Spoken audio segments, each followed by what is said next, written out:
earlier in our relationship, we were both at a place where we were like, I was like, you could get married. I could see why some people would do it, but I don't feel like it's a necessity for me. Right. And I feel like you felt the same way. Like, it's not a necessity for me. I was like, I'm very ambivalent, leaning more towards like probably not when we first got together. And I feel like you were on that. You were of like mind. Yeah, I was definitely indifferent when we first started dating. Where are you at now, though?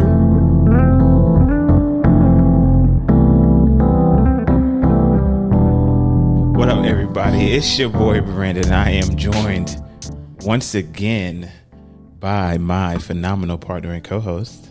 Hey, y'all. It's Yandra. Welcome to another episode of the Buffet Podcast, giving you that endless food for thought. Come and eat with us. Yeah. All right, y'all. So if you listen to the podcast, we know that we started this podcast to review the questions that we've asked each other and continuing to ask each other since we started dating. Our conversations are going to range. Sometimes they're going to be real, raw, emotional, spicy. And a little background about us. We are young Black professionals, of course, from two different places. Brandon's from Florida. I'm from the DMV area, and we recently migrated to Houston. So H-Time going down. Yeah. And if y'all listening and watching us on YouTube, please subscribe, hit that notification bell, because it really does help us out. It does. And especially on the podcast app. Go ahead, listen, subscribe, rate, leave a little comment, tell the people we pop in, we're your favorites. Yeah, we're your favorite. You just don't know it yet. Like I said, come eat with us. All right, babe. So that being said, I gotta open it up. Today, we're taking a little break from the lick. You know what I'm saying? We're keeping it sipping on that tea. You feel me? You know what I'm saying? Can't be having alcohol all the time. You know what I'm saying? We are people of a certain age. You know what I mean? We can't be having alcohol every time. Sometimes, switch it up, have a little tea, something, shake your body up a little bit. Herbal tea. Yes. Apple cinnamon for me. And I'm having green tea, which I can't reach right now. Can you pass it to me? With my limited edition Kissing Cousin mug from good old St. Pete. They're going out of business or closing. They're not going out of business means that the business wasn't booming. It was booming. Yeah, they decided to shut it down. So limited edition little Kissing Cousins and my green tea from Trader Joe's. Shout out to Kissing Cousins. If you know, you know. If you don't, it sucks. You missed out on some of the best breakfast food, because y'all don't know what the hell it is. It's breakfast food and lunch food too. Yeah, but we went there for the brothel. All right. That being said, first plate. What are we getting into today, babe? So for our first plate today, we actually have a clip that you saved for us. Yeah, I stumbled across it on the grams. I can't remember like what page. It might have been like Spiritual World or something like that. And it was about, I think it seemed like it was like half sermon, half like speech about marriage and what it means as a man to marry a woman, so to speak. Okay. So we're gonna get into it. Now that's a very important point. Do you take her? Because when you take her, you are taking her from them. That means that at best, his name will be hyphenated, if not dropped. And before you take my daughter's name, my name off my daughter, I gotta know you mean what you say. Because my name got her through college. And my name got her this far. And my name got her first car. And my name has covered her all her life. And you ain't gonna just walk up here and take her and not mean it. Your name has got to mean that. Good God, don't play with me here. I got to know you mean it. You ain't gonna drop my name and then drop her. Do you take her for better or for worse? Do you take her for richer or for poorer? Do you take her in sickness and death? Or are you going to just take her till something better comes along and you're going to take that? Because if you're going to do that, then get out my face. You can't have her. She needs to be just as safe as you with you as she was with them. do you take her? Yeah. Will you take her when her breasts are reduced or they're cut off to save her life? Will you take her when you have to push her around in a wheelchair?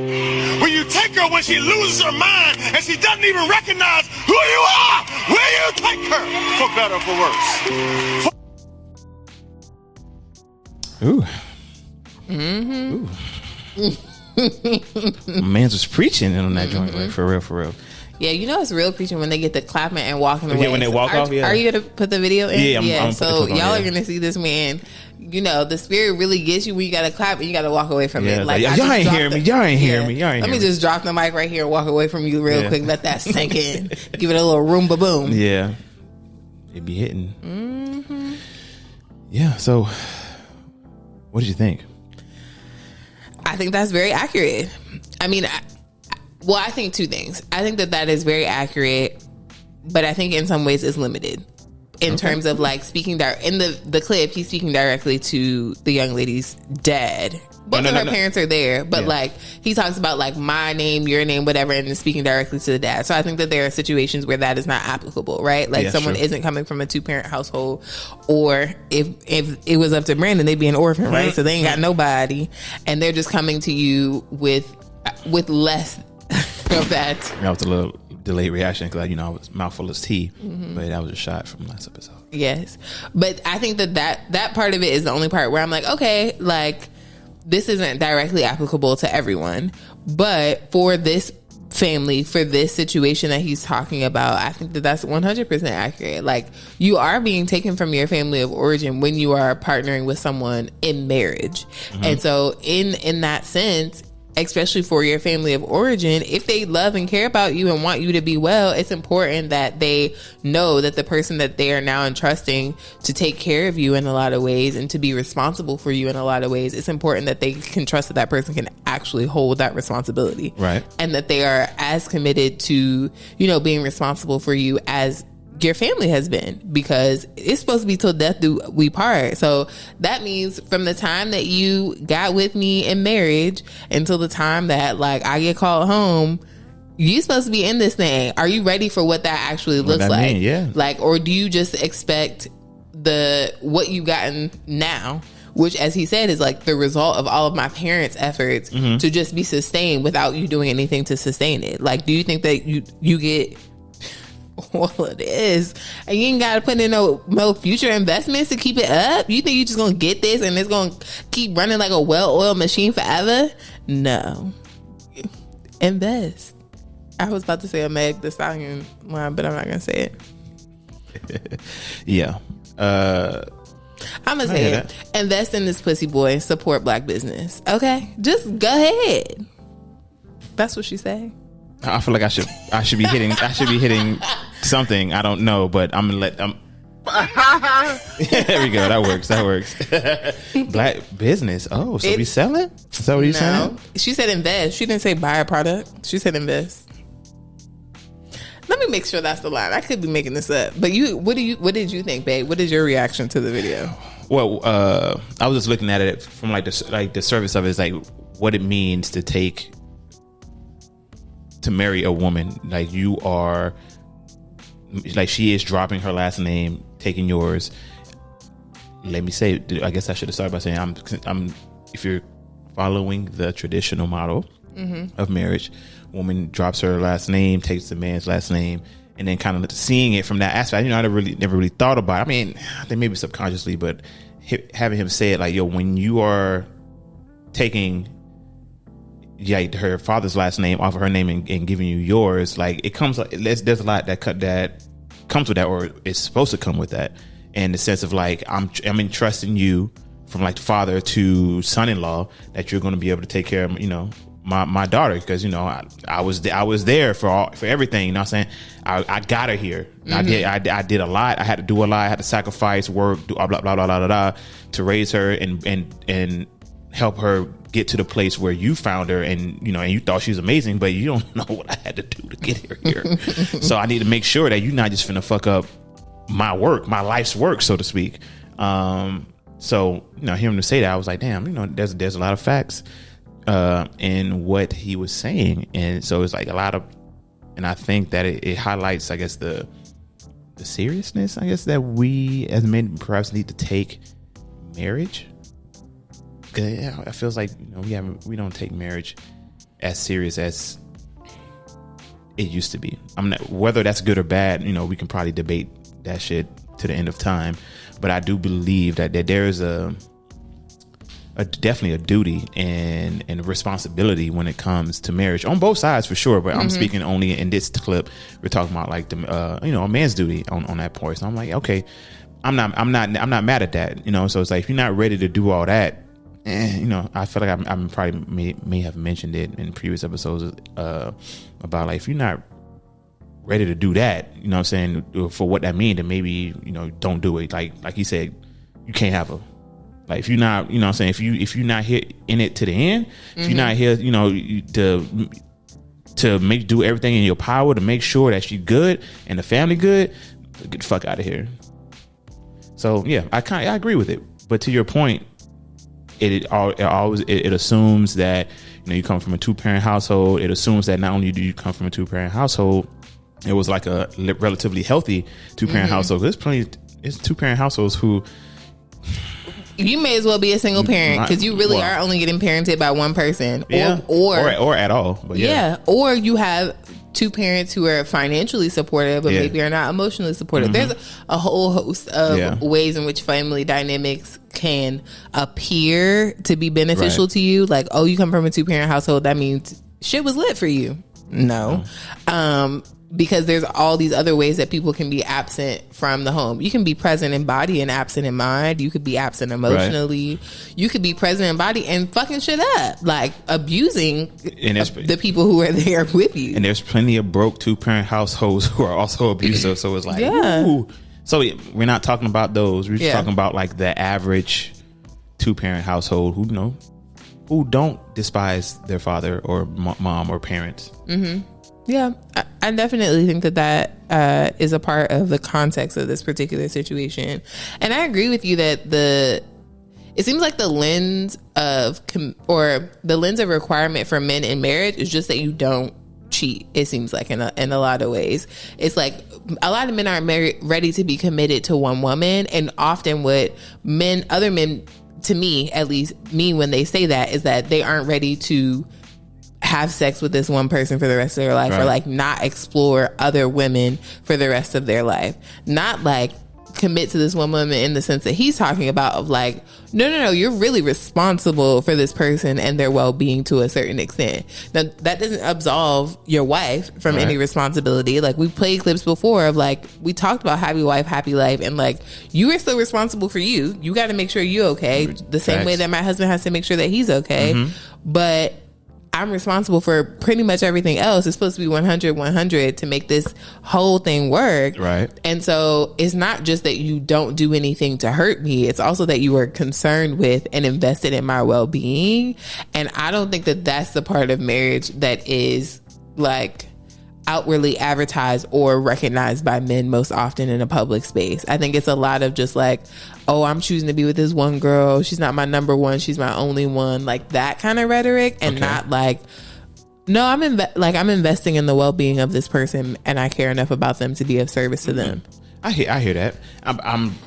But I don't necessarily think that there, at least that part which you were talking about, is like a man only. I hear what you're saying. Like that is not the what's being advertised right now. That's not what's the focus on marriage, at least from what I'm seeing.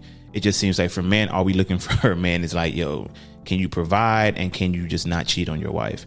And from the woman, just like, hey, look good, continue to look good, and kind of like give a fuck about your man's emotions and like don't embarrass him.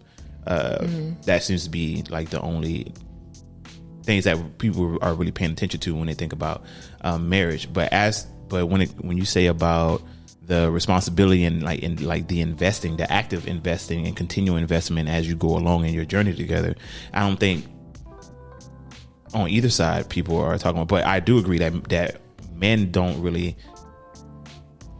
That's a lie. Let me walk that back. I'm gonna walk that back. I definitely think men more probably don't think about like the active investment when it comes to marriage, into their partner, into their wife. I do think that there's a lot of women who also don't think about it as well, but I think like that percentage is probably how would I say it? There's less women who don't actively invest into their husband than there are men who don't. Excuse me. There are less women who don't think about actively investing into their husband when it comes to like marriage, as in like part of their duty. Then there are men who consider and think about like, yo, you're gonna have to like invest into your wife and be, you know, a little bit responsible for like her well-being and growth and things of that nature. That's part of the duties. I think there's more women who consider that than men. But I do think overall we can be a little bit more thoughtful about that for sure. I think that's fair. Yeah. I think that's a really good place for us to transition into like our main plate for the day, if that sounds good to you. Sounds good to me.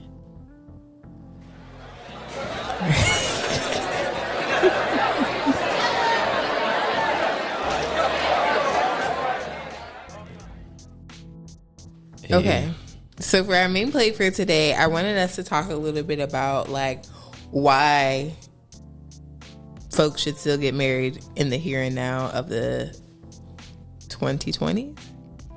Yeah, I mean, that's what decade we're in. Yeah, I mean, this is going to quickly become dated if you just use 2020s. I was going to say like the 21st century, but yeah. Okay, that's fair. Should you still be getting married in 2022? Shit, fuck it. Okay. I think that it is. Wait, before we answer that, I feel like we need to give some context. Okay. So, as I stated earlier, we talk about questions that we've asked and continue to ask each other since we started dating. Earlier in our relationship, we were both at a place where we were like, I was like, you could get married. I could see why some people would do it, but I don't feel like it's a necessity for me. Right. And I feel like you felt the same way. Like, it's not a necessity for me. I was like, I'm very ambivalent, leaning more towards like probably not when we first got together. And I feel like you were on that. You were of like mind. Yeah, I was definitely indifferent when we first started dating. Where are you at now, though? I still don't think it's like a necessity, but I'm more on the like pro side. I'm more like, this can be done, and it probably should be done if it makes sense for like what you want to do. It makes sense. Tell me more.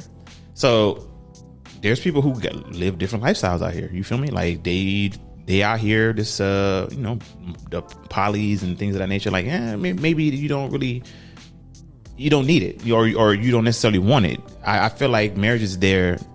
It's good for you if you actually want it, and you are, how do I say, if you care about building like a family and just like building whether it becomes the finances and just like wealth and things of that nature, I think marriage is one of the best vehicles in order to get that done.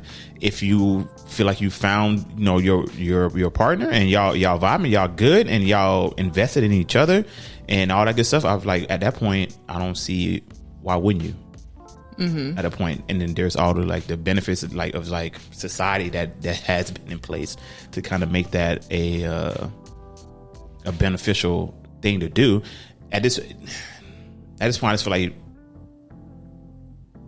the only reason you wouldn't get married is really, it sounds kind of common sense, if you just don't want to. Like, I'm having a hard time communicating like my thoughts into words to make it make sense.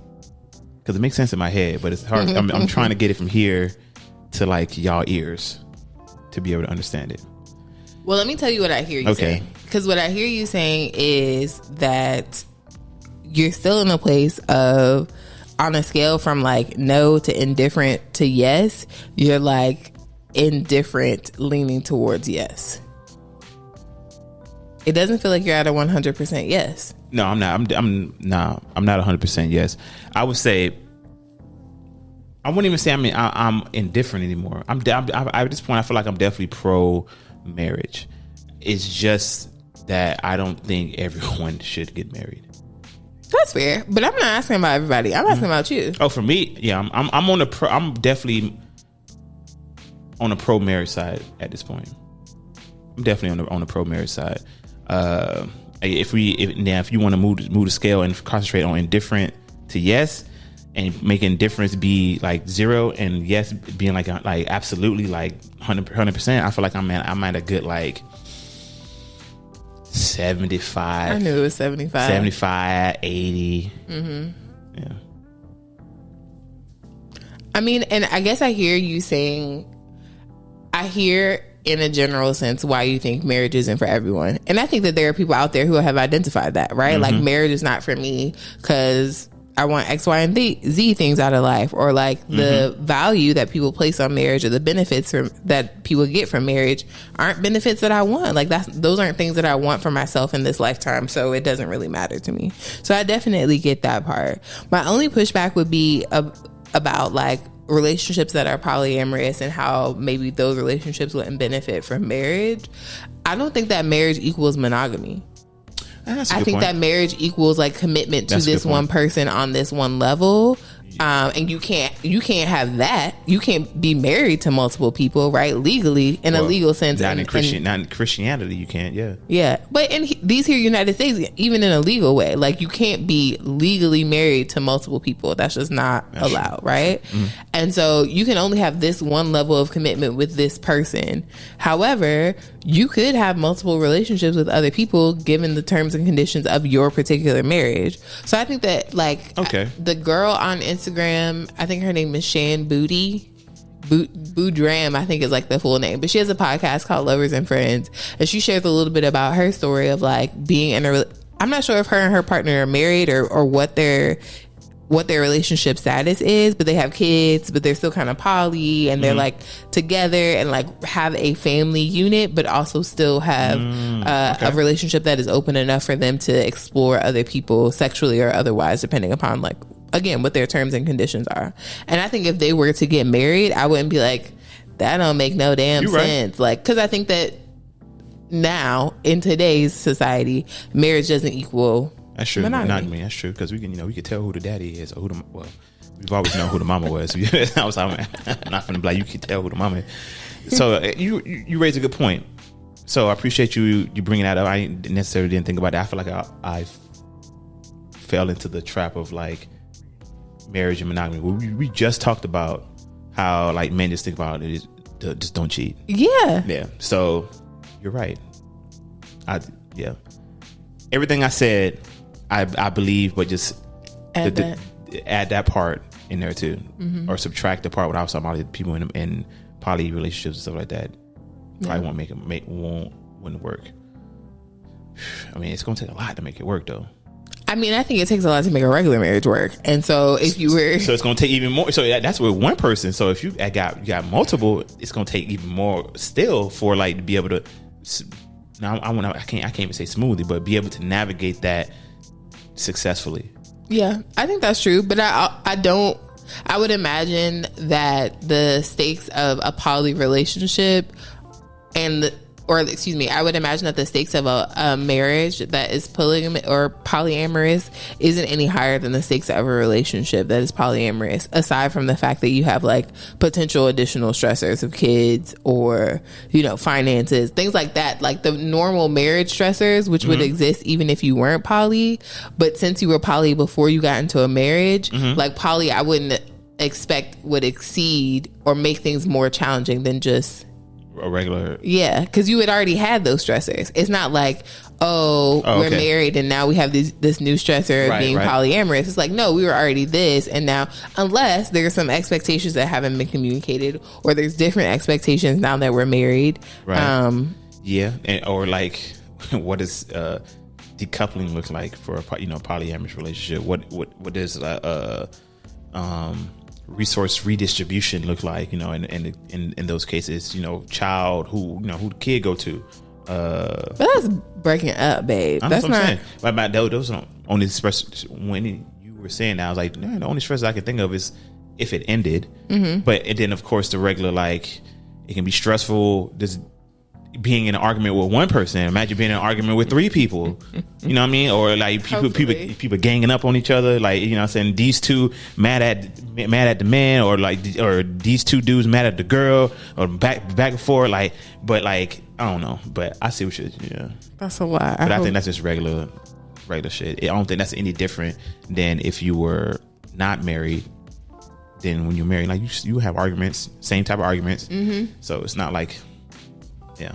Okay. Yeah, but I don't know. This is all speculation. It is. I would say for me, on the scale of indifferent to, yes, mm-hmm.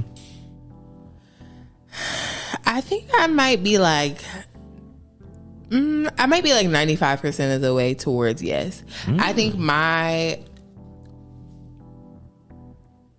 that eye roll was strong. My God. I think my journey from like indifferent to yes was just like uncovering what had led me to indifference. Like, I think I hear that. I don't remember a time in my life that I did not want to be married or have kids. Let me say this. I remember more times in my life where I wanted that for myself than times when I was indifferent to it. And I think my journey to becoming indifferent was just like, it seems like this is not really available on the marketplace in the way that I would like for it to be available.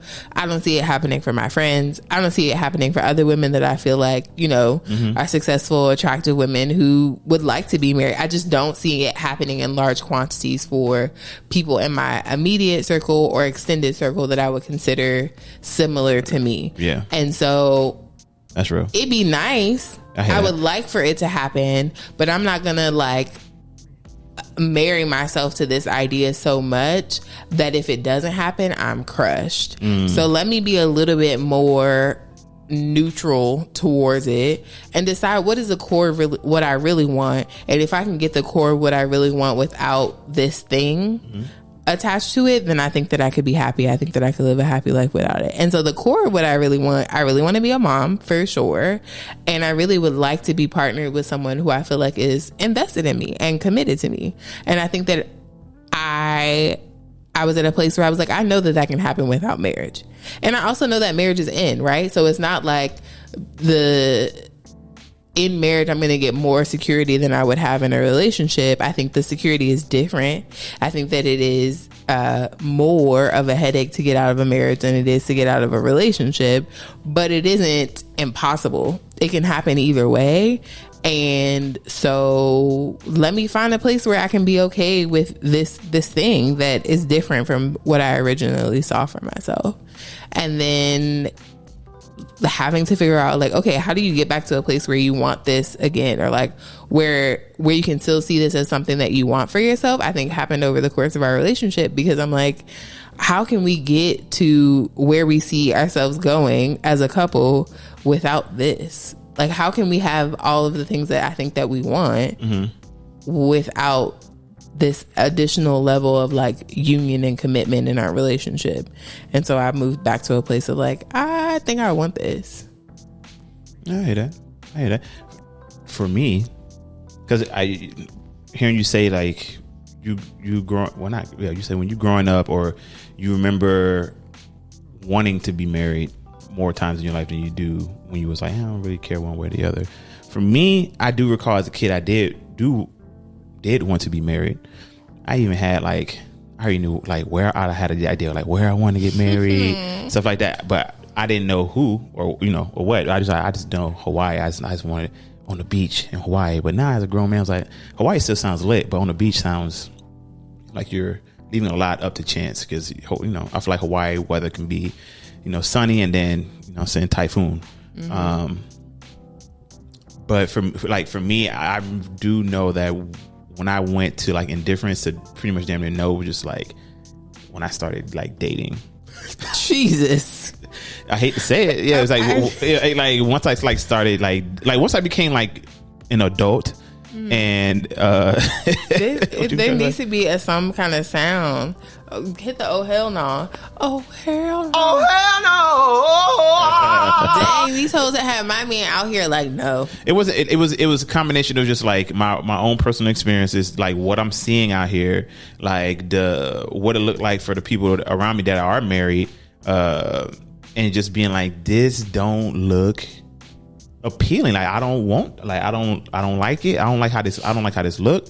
Like these women's out here don't look like they trying to be married. So I'm just not going to like do that. It felt like the expectations for men was like astronomical with like little to no expectations on a woman. So I was like, what am I getting out of this? It's like it's nothing but L's for me.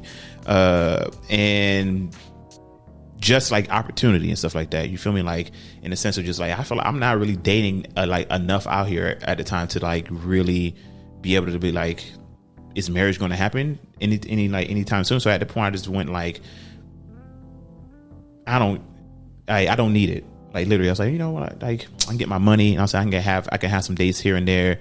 If I have a kid, like so be it. I don't need marriage is not a benefit to me. Like it's like if I get married, it's gonna be nothing but an L for me. Like there's no win. There's no win for a man in marriage. But you know, that changed. How? Why? No, you just got to meet that person. You got to meet somebody who be like, oh, okay, I see. Okay, so it's not all horror stories, and it's not all doomed to like horror and cautionary tale. Like you can like be in a relationship where like you don't feel like a piece of shit or made to feel like a piece of shit or being blamed for everything. That can exist and it feels good. So I was like, okay, so yeah. That's it. So it just took, I had to find somebody to be like, make me realize like, okay, there are people out here that you can be with that will make you feel like, damn, like marriage is like a good move to make, potentially to make like I could see like, okay, if this is how the relationship can go, how it could be, like I could see like why marriage can be of benefit to a man and also in general. But I also can still recognize like, yo, this isn't common, or at least it doesn't seem like it's common. Like, and it kind of helped me come to the conclusion like everybody shouldn't be married. Like, I think it's just a lot of I don't know.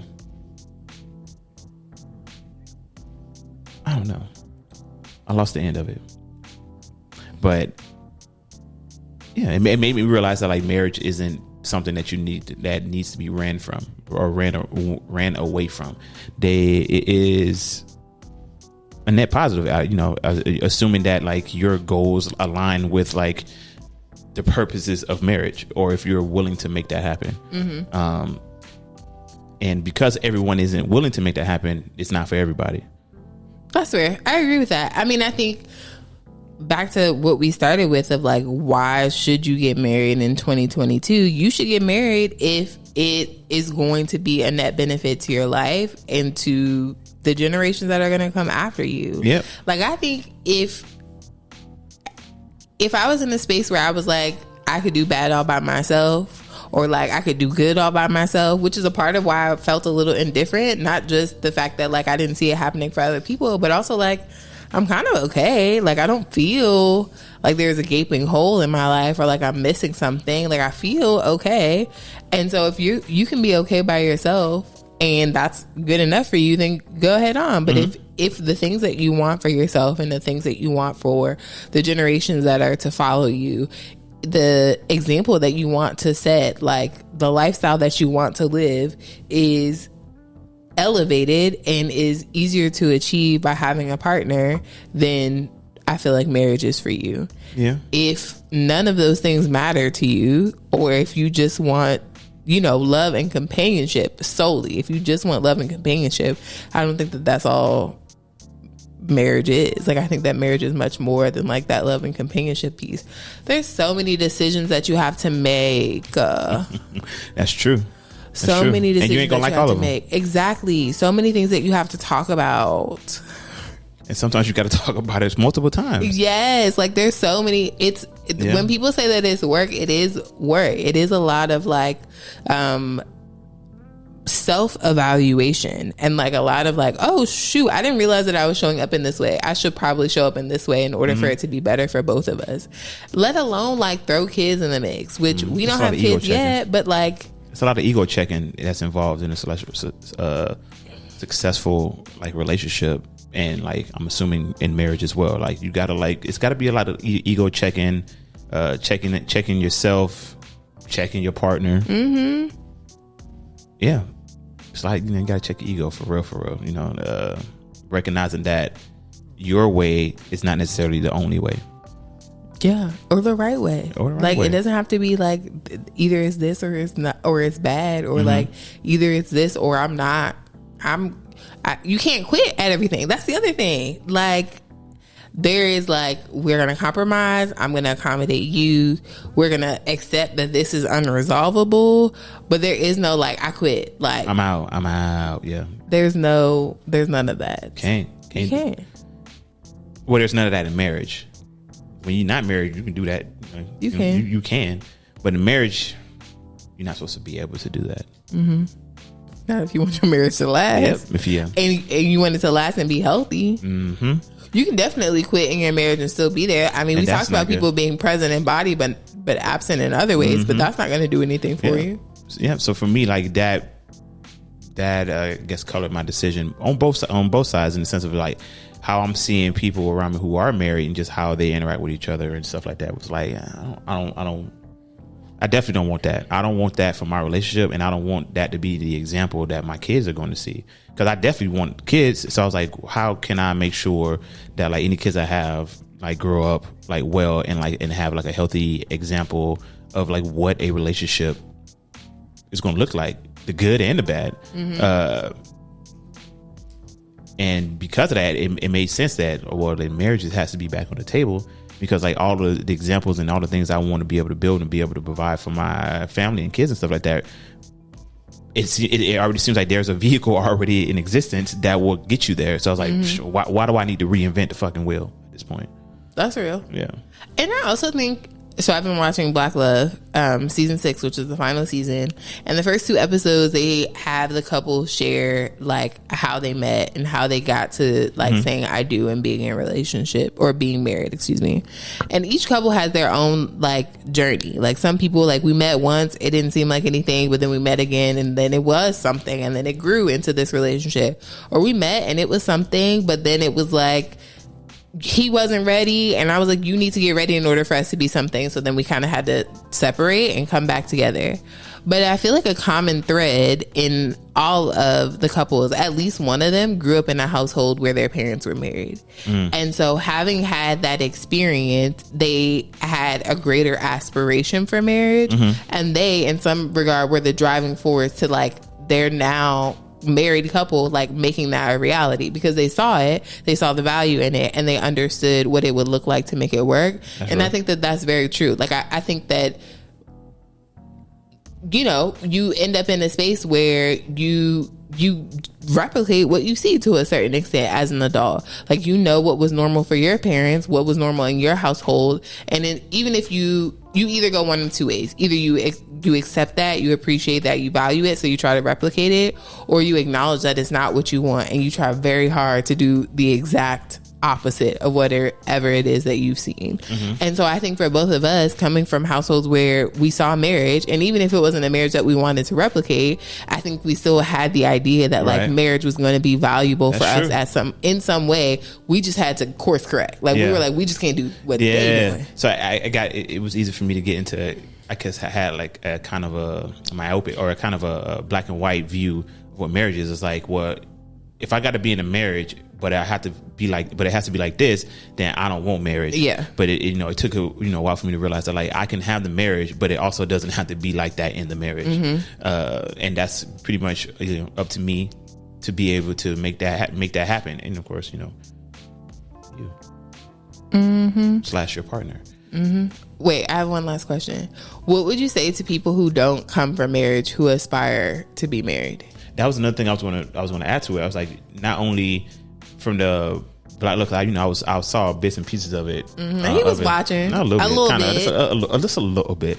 And it's either like they had it as an example for them to aspire to, or they didn't have it, which made them want to have it. Because I'm thinking about that couple who came from like, they were like adopted or they were foster. The orphan family, or did they come from two parents? I don't know. They didn't. They just said that they were both orphans. That both of their parents had died, and so they had done the work to create a new family. They adopted all of these kids and did all this stuff.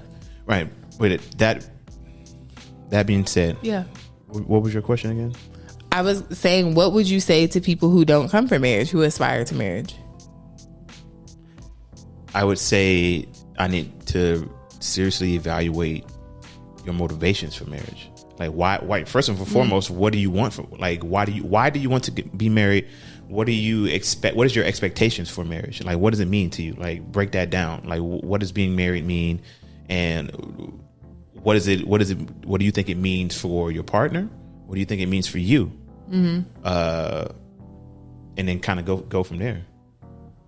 And then what are you willing to do, change, and or sacrifice in order to make that happen with your partner? Those are some solid questions, babe. I think I'm not a marriage therapist counselor at all, but I picked up a couple things. I agree with you. I think that those are really solid questions. What I would add to it as like an additional kind of task is to get a frame of reference for what marriage can be, because I think that if you come into wanting a marriage without any frame of reference, like you haven't spent any time around people who are married, that's a good point. You haven't seen anything besides like romanticized scripted marriages, it may be very challenging for you to exist in a real marriage, like with a real person. That's true. Because you have a limited scope. Real life ain't TV. It ain't the movies. So, my fault. I don't want to cut you off. Go ahead. Well, that was the only thing that I would add, and I think Black Love does a really good job of that. So, I mean, shameless plug. I think that they do a very good job of like showing the fact that you can meet in any way and still end up in marriage, right? Like you had one couple had a situationship for like 5 years, and then they were like, okay, I think we're gonna be serious. I think we like should be together. Then they were boyfriend and girlfriend for a year and like married a year after that. Like it didn't take them that long once they decided that they wanted to be together for them to actually get together. Like I said, couples who have met once and then reconnected years later and ended up in a relationship. Couples who like met and were like, my spirit is telling me that we can only be friends, and then end up being and have been married for 11 years at this point. So like you can meet in a whole variety of different ways, and everybody's story can be unique and like still end up in marriage. But I think it seemed to me like the common thread was that one person had to know what marriage looks like. Somebody got to walk into this and have some sort of like notion of what it takes to make a marriage work, either through like growing up in a household where their parents were married, even being married before, like people who had been married multiple times, like knew what it was because they had already done it before and are like, that shit didn't work, so I need to do these things next time to make it better. Right. But you have to have some frame of reference, and I think the questions that Brandon suggested, like to help you get a frame of reference for what you want, as well as having examples of things that are currently working, help build that frame of reference and can help you out. Yeah. And addendum to your point, I would say speak to people who are married, like who have the relationship that you want to have. Because I feel like we do that for every other aspect of our life. You know what I'm saying? Like when you applying to college, you talk to people. You go to the college, you visit the college, you talk to people in the college. You go to a job, you had an interview, you talk to people who work there. Hey, what's up? What's the compensation package like? Hey, what's the management looking like? You go to Glassdoor, you do all extra research. But then when you come to marriage, it's kind of like, oh, I'm just going to go off of what I think it is. I'm not asking no questions. It got to be like this. So I would hope that you would carry that same spirit of inquisitiveness into this very important aspect of your life and future, in the sense of just like, okay, like I want this thing in my life. Let me see who's living that life, and let me go and let me maybe talk to them. Let me get a decent idea of what that actually looks like in practice in real life, outside of just theoretical. And and speak to multiple of them, because everybody marriage is different. Maybe how they this marriage look like, that's not for you. This marriage, but maybe you pull pieces from each couple, and you're like, okay, I like it if it can go like this, and that it's something more than what you already had when you started, which is probably nothing. True. And I also feel like we kind of just gave them I found a food for thought, like but no, because that was to a specific population of folks. That's true. Let's do final food for thought now. All right. Unless you have something else. No, go ahead. Okay.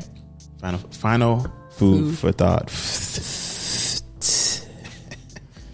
My final food for thought is that it's still possible to be married in 2022. It is still something that you can have as a goal for yourself and you can achieve. I think the key part to like seeing that come to fruition is evaluating where you've been. So like, what has your dating history been? What has your family history been? What has your mindset been towards marriage? Where you're currently at. So like, where are you at in your life? What steps are you actively taking to, you know, seek partnership and then eventually marriage? And then where do you want to be? So like the questions that Brandan asked you to evaluate, like, what does it look like for you to be married? And what does it look like for you to have a marriage that meets the standards that you have set for yourself? What can you compromise on? What can, you know, your hopefully potential partner compromise on? So it can happen. I think that you just need to do, some self-evaluation and really kind of think about where you're at, where you've been, and ultimately where you want to go, because I think having those answers for yourself makes it a lot easier when the person that you're with is going to ask you those questions, because they're going to ask. If they are about that life and trying to be married, they're going to have some questions for you. They're going to have some, you know, they're going to have some questions for you that they're going to look to you to answer, and depending on how you answer, it's going to determine to them if you are in the running for the job. Yeah. So I thought I'm just smoothly going into my final food for thought. And it is to, I'm just going to reiterate what I said before. I feel like my final food for thought was Reiteration king. Yeah. It's just like, I challenge you to go into the relationship or the dating with intention part of it with, I guess, an open mind, in the sense that you're going to be surprised. It's probably not going to turn out how you think it's going to turn out. And I'm not saying that in like a negative way. I'm just mean like whatever you think is going to be, it's probably going to be not 100% like what you thought it was. And I don't want that to be a deterrent for you to be like, okay, just because it doesn't look like how I imagined it right before I got into the game, that must mean it's not perfect, which means this isn't it. So I want you to go in it with this like the idea of, I guess, asking not can this work, but more in the sense of just like, how can this work? It's, you know, it's a subtle but distinct mental shift. I mean, now, when I say this, I'm speaking to like people who you can see potential in, like, oh, this is a good person. Not like Pee-wee, or I don't know what's the woman version of Pee-wee? Bonquisha. Sure, let's go with that. Sorry to any Bonquishas out there. It could be a real name. Come on now. It's not. No shade to Bonquishas. That's not how black people be naming their people. So. I would like you to go into the idea, just like how can we make this work, instead of like, can this work? Because I would imagine if you are already at the stage where you're considering marrying this person, you've already gotten past the can this work aspect. Like, you've already determined that, oh, this is a strong candidate. So I want you to kind of think about like, how can this work, and then no matter how that looks, outline that, and then be able to make the determination of like, are you willing to do the thing to make that work? And if you're not willing to do that thing, then I will say keep it pushing. But if you say, oh, you know, I'm willing to make this change, I'm willing to compromise on this, I'm willing to communicate in this way, or whatever it may look like, in order for the marriage to be healthy and make sure it goes smoothly, are you willing to do it? Then that may be an answer for you. I like that. All right. We got our last. We got our out. Yeah, we did. All right, did. y'all. We appreciate y'all for listening, laughing, and learning with us. Please make sure, as we stated earlier, to listen on your favorite podcast, Apple Podcasts, Google Play, Spotify, the Buffet Pod with Brandon and Ciandra. And we dropping on YouTube's every Wednesday. Hold on. I should have did this one. Yay. If you have any questions for us, please feel free to write those questions and submit them to the buffet pod, all one word, at gmail.com. Listen, rate, subscribe, tell a friend to tell a friend, repost. All that. All the things. All that. Let us know. Once again, we appreciate y'all tuning in. We do. Continue. We'll see y'all next week. Bring your appetite. We love y'all. We do. Peace.